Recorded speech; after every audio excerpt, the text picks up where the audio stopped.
Hello, my name is Veronica and welcome into the Learning Lab. So I'm putting that down and I do want to cut out the edge part on it. So let's get this lined up so that it's going to be in the right place.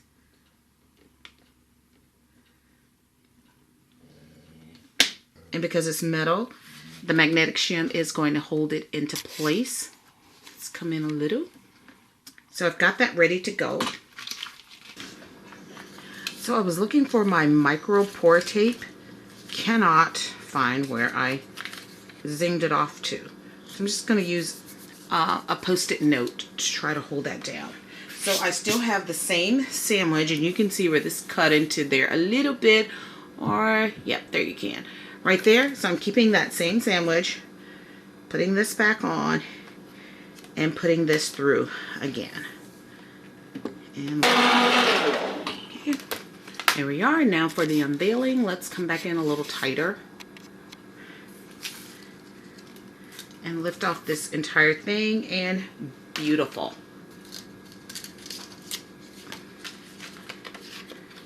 And then that part would just be cut off. So let's go ahead and cut this right there on that cut line. And this, if I wanted the bottom down a little more, I guess I could trim that. But that's lovely. Let's see if we can line it up and emboss it. Let's nest this back in.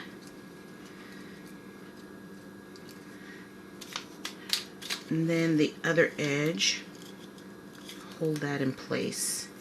Now, for embossing, Crafter's Companion dies, which it is. It said the clear plate, a shim, the dye material, rubber matte, clear matte. So let's put this through and see what happens. If I can get this embossed. You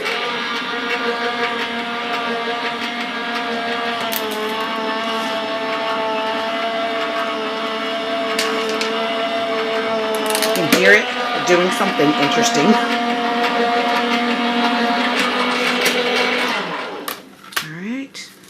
See what we have. Okay, it came this way. Just gonna lift this out. Oh yeah, it embossed everything. I'm gonna have to carefully pull this away because mamma mia. That's why I need my micro pour tape. We're gonna play with this anyway. That's what I heard the cutting was. It was this. Just gonna be careful pulling this off. Let's go ahead and lift this off and see what we have. So this is it embossed, and what it did was brought out this and some of the details in those leaves. Wow, beautiful. Versus, which it wasn't bad, the net emboss one. And when you look on those leaves, this one has the details that are on there. You can probably see the 3D effect, and on here not so much. Okay, so let's do a little bit of inking on this piece. So to color in these roses, I have pulled out some of my Memento Dewdrops, and these are the pigment, these are the dye-based ones, not the pigment. And I got Bamboo Leaves, New Sprout, Dandelion, Lulu Lavender, and Angel Pink. I have 1, 2, 3, 4, 5 roses in here, so I could do a combination of these like a bouquet, and then these will be my leaves. I am using these daubers. Now this is a cosmetic tray that I got from Marshall's, I think. Actually, yep, tag is still under the bottom. It was $6.99 at Marshall's. I also do have this, which is the tray where they lock into place, so they don't spill out when you go. And to keep that from happening with these, I just have a plastic bag that I slide them inside, seal it, and they're fine. I don't have a problem. So let's color in some of these using our daubers and these.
So this is the one that I cut out that I did not emboss. So let's try to use this one as a stencil. And again, I would encourage you to use some tape. That's how I roll. Let's use a little bit of my painter's tape that's on here. I think I might be able to use that to hold this down to use as a stencil.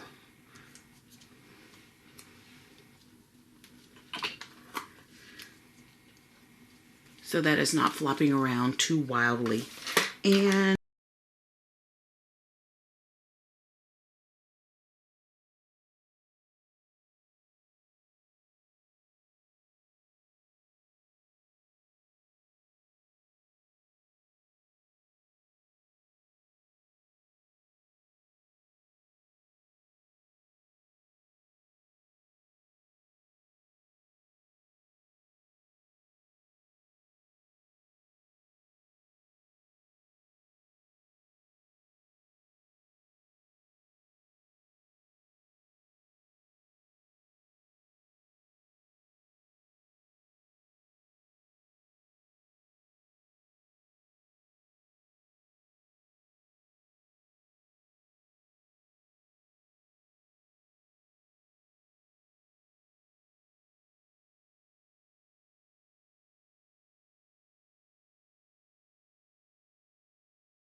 okay, so let's unveil and see what we got on here.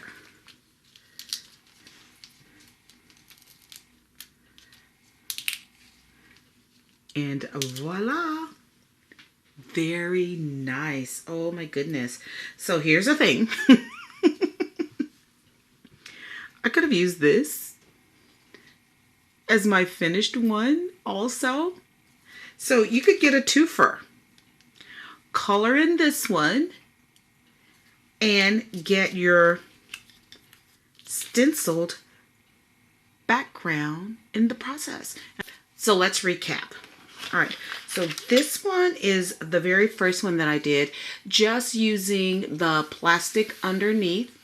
I think that is beautiful. This is the second one that I did, deeper saturation, but what I was trying to do was use it as a stencil.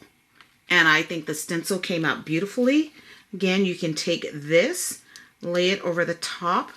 I would tape it down, run that back through your Gemini, and then you could have that edge cut out to do whatever you like with it. This is beautiful. I don't know what else to say, except this is one stunning die. So one thing you could do is, depending on how you cut it, you could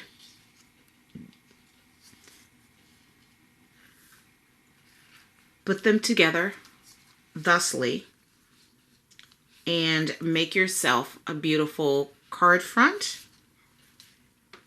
And the way they've used it as a card wrap where it comes around together like this. I'm going to continue to cut and ink some of the other dies that I purchased. So check back in. Thank you for subscribing to my channel. If you're not a subscriber, where have you been? I show you some cool techniques on this channel. So go ahead and click the subscribe button so you can be notified when I upload new videos. As always, thank you for joining me in the Learning Lab. Please be sure to check out my blog at inkollusions.blogspot.com. Until then, happy crafting.